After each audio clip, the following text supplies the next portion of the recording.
Michael Klein, Certified Divorce Real Estate Expert. Welcome back and thank you for watching one of my videos again. Today I want to talk about how better court orders can save both judges and attorneys time. And let's do that by first talking about what is the judicial economy and why does it matter? The judicial economy is really the efficiency of the court. The courts, all I hear back from plaintiffs, defendants, attorneys is that we are constantly backed up. It takes 1 month, 2 months, 3 months. I've heard as much as 8 months to potentially get in front of the judge to solve a problem. How can this be resolved? Well, if we had the right court orders up front, there's a great chance that it could prevent your attorney from needing to file an emergent order in order to get in front of the judge when this all could have been taken care of in the beginning. Let me give you an example of a case that I just had, and I mean just had very recently. On February 11th, 2025, I got a court order from a judge to sell a property as long as the defendant did not have a pre-approval to buy out the plaintiff by February 25th. And if not February 26th, I was to sell the property. Well, when I reached out to the gentleman on February 27th, he said, I don't know what you're talking about. We have a court date coming up within a month. I tried him 2 or 3 times. He just kept refusing. So one of the things that I did,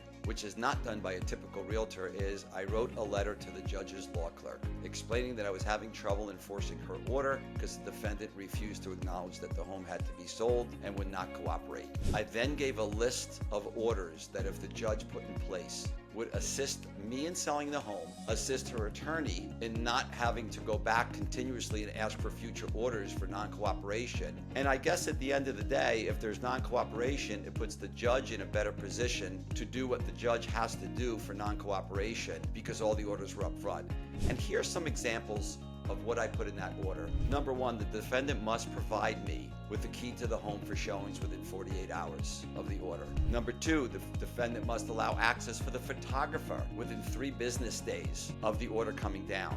Number 3, defendant should not be present in the home for any showings. Why do we do that? Well, it's very easy if they want to try and squash the sale to have them walk behind somebody and make up complaints about the home. And whether the complaints are valid or not, they just shouldn't be there. Number 4, I put down that they need to order the compensation. If you don't order the compensation for the sale of a home, and I have the both plaintiff and defendant wanting to do different compensation, once again, I'm frozen and one of the attorneys is going to have to file a motion so we can solve the compensation to get this on the market. Number 5, we have defendant happens to run into the buyer or the buyer's realtor as they're leaving the home and they're asked the question.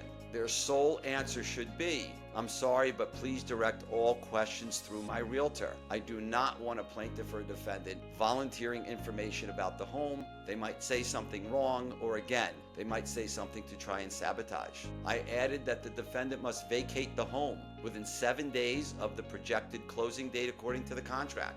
Last, and maybe most important in this particular case, I had that the defendant will make the home available for showings no less than 3 days a week between the hours of 9 and 5, and at least 1 day on the weekend between 11 and 6. By putting all those orders in place up front, it makes it easier for me to enforce the judge's orders or to go to the judge with specifics of why he or she is not cooperating.